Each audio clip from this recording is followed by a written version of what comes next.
akkam jirtu nagaa keessanii kabajamtoota daawwattoota bubbeeshoon yeroo hundumaa torbanitti guyyaa tokko dhimmoota miidiyaalee garaa irratti bubbisaa turan wanna jedhu qaba. Guyyaa irraa sagaan kabajamtoota daawwattoota keenya torban kana keessa wanna miidiyaa irratti bubbisaa turan keessaa wannoota fudhannee dhufne qabna. Isin nu hordofaa. Torban kana keessa wanna namatti dhimma fuudhu Artist Guutuu Abarraati. Egaan Artist Guutuu Abarraa sirba isaa Hawwanawwaa jedhamuun immoo jaalala guddaa namni argate jechuudha. Hawwanawwaa namicha ture. Hawwanawwaa qalbii koo fuutee deemte samaraatu naa goote jedhee sirbee yeroo xiqqoo booddee bakka hubatamuu dadhabe jechuudha. Mucaan kun biyya kana keessatti qarreen hubachuu dadhabu fakkaata. Xiqqooma ture deemii deemteetta murteessii sirba jedhu baasee achumaan gara Hindiitti imaluudhaan bareedduu Hindii tokko gara Oromiyaatti dabale jechuudha. Artist Guutuu Abarraa baga fuutee baga warroomtee horaa bulaa deebana jechuu barbaanne jechuudha.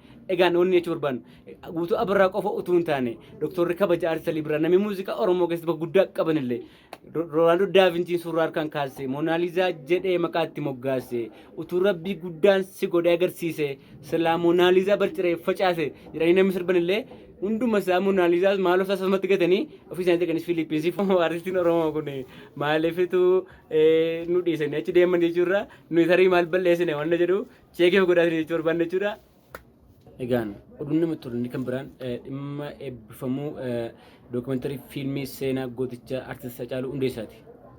Fiilmiin dookumentarii seenaa Artist Hacaaluu Hundeessaa torban kana keessa ministeerratti kan eebbifame yeroo ta'u fiilmii dookumentarii haala ajaa'ibaatiin hojjetamee fi fiilmii viidiyoo dheeraa akkasii qindaa'aa akkasii seenaa goota kanaa ibsuuf jalqabaa ta'uu isaati kan beekame jechuudha. Egaan fiilmiin kun jabinaa fi jabina nama kanaatii fi akkasumallee seenaa qabsoo Oromoo keessatti wanna inni hojjeteef wanna afuuranni seenaa qabsoo Oromoo keessatti godhe akkasumallee haala inni muuziqaa aadaa Oromoo haala inni hin turre irraa kaasuudhaan haala ammayyaatiin seenaa fi akkasumallee yaadannoo garaagaraa walitti fiduudhaan haala uummanni amma keessa jiru wajjin wal bira qabee ittiin ibsuu yaalee fi onnee uummataa keessatti bakka inni qabu kana kan ibsudha jechuudha.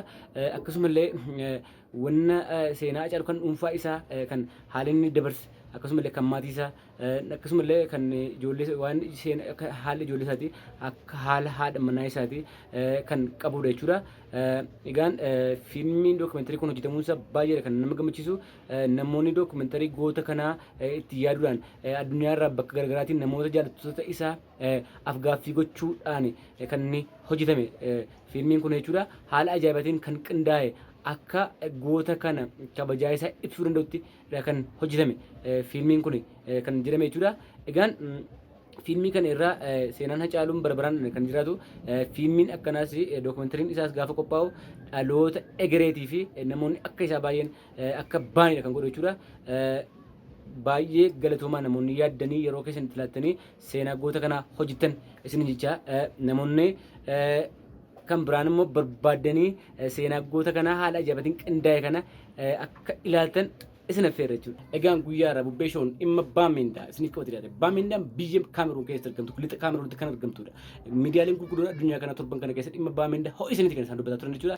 Haalli daldala isheetiif, haalli jireenya isheetii ho'aadhaa fi kan namatti tolu kan ture. Biyyi Baamindaa kun egaan kaleessa namoonni keessatti daldalachaa, keessatti jiraachaa, keessatti wal fuudhaa, keessatti heerumaa, keessatti ijoollee godhachaa, keessatti abdii godhachaa kan turedha. Guyyaa irraa garuu Baamindaan akkana miti. Haalli ishii tootaalii jijjiirame. Baamindaa keessatti maal ta'e? Kutaa biyya Baamindaa keessatti walitti bu'iinsa mootummaatiif garee fotoksisotaa gidduutti walitti bu'iinsa uumameen waraanni naannoo sanatti yeroo dheeraadhaaf gaggeeffame.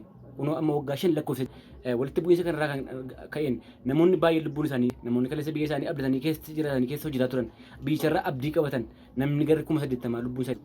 Kana malees namni gara miliyoona tokkotti lakkaa'ama achirraa buqqee jira. Kan nama dhibu keessaa biyya Baamindaa keessatti daldalli yeroo ammaa hojjetamaa jiru gurgurtaa saanduqa reeffaa qofadha jedha.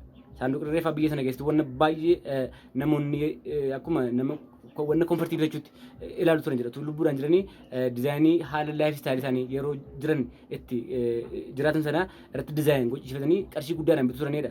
Qarshiin ittiin bitan yeroo sanatti yeroo 1,500 ture waggaa 4 irraa jechuudha.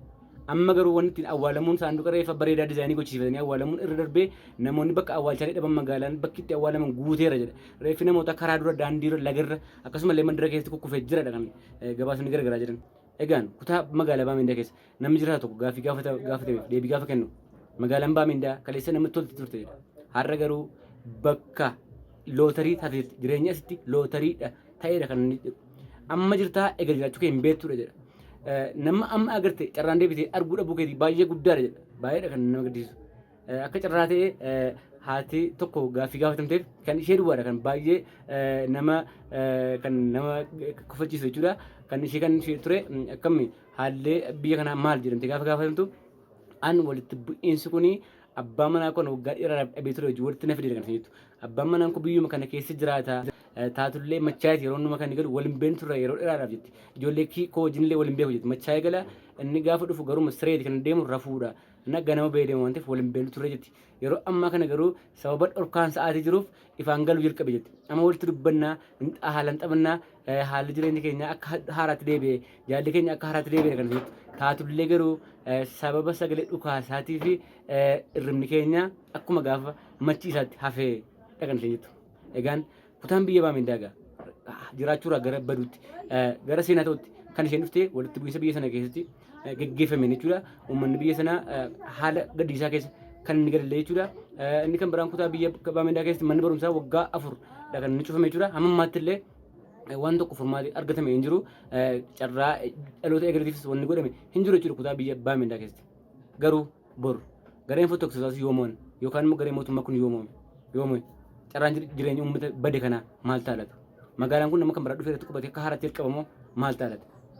Fottoquun biyya sanaa yookaan immoo mo'uun biyya sanaa bilisummaa biyya sanaa uummata Baamindaatiif bu'aan isaa maal laata?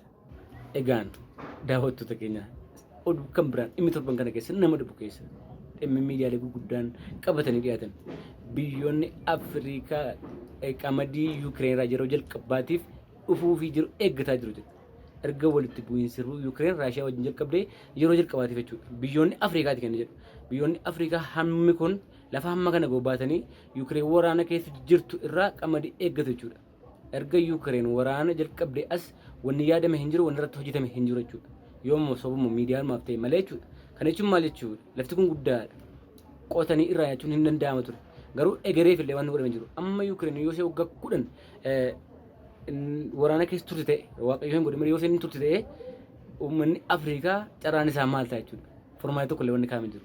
Garuu oduun biyyoonni Afrikaa 58 kun Yuukireen irraa qamadii gargaarsaa argachuuf jedhu kan jedhu gabaasame baay'ee nama gaddisiisa. Oduun akka kanaa kun seenaa jaarraa kana keessa bara kana keessa dhaga'amuunsaa baay'eedha kan gurra namatti hin tolle jechuudha. Kun egaa kan inni irraa ka'e bulchitoonni Afrikaa badaa dhimma uummata isaaniitiif lafa isaaniitii akka isaan hin qabneedha ofii isaaniitii waan gaarii nyaatu bakka gaarii jiraatu egeree boriitiif yaaduun hin jiru yoo ta'e mishuuruma walirratti yaaduudhaa fi akka itti mo'an kana kanarratti hundaa'e waan ta'eef kanaaf kan biyyi hammi kun 58 kun Yuukireen amma waraana keessa jirtu irraa eeggatan jechuudha. Boroo maal taalata? Bubbee ishee torban kana kan isiniif qabate jiru kanuma jechuudha. Galatooma.